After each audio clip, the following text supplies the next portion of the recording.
10 days before the recall window opened, Mara took Elena deeper into the city's hidden circulatory system. Not the lattice, the other one.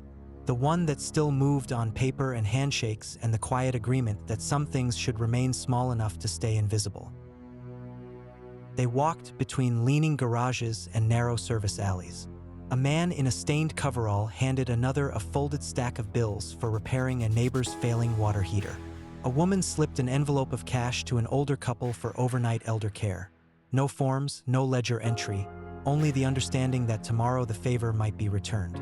A young man accepted 2 wrinkled notes for delivering a paper bag of undocumented insulin to a family whose child's name had been erased from the Sovereign Health account.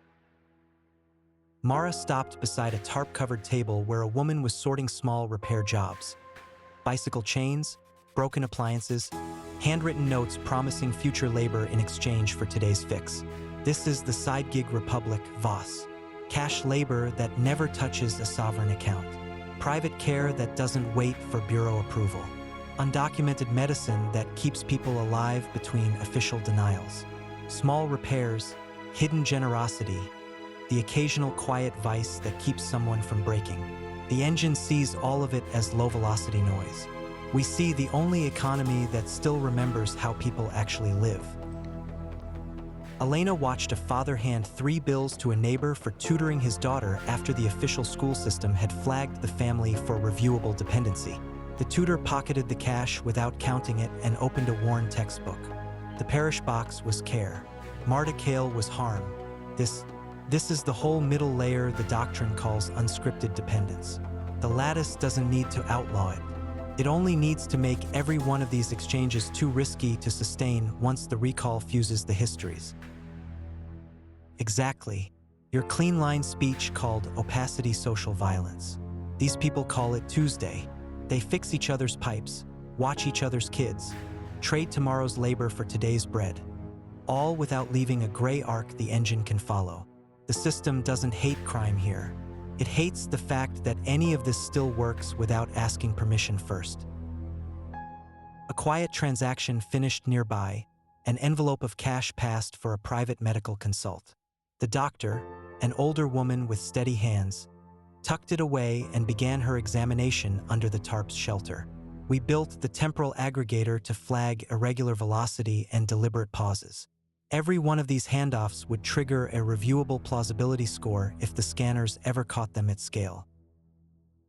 They won't. That's the point. The Republic stays alive by staying small, by staying illegible.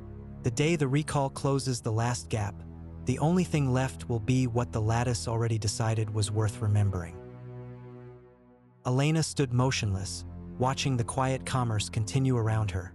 The small, statistically irrelevant movements of paper that kept ordinary dependence alive. She had seen the parish box offer mercy.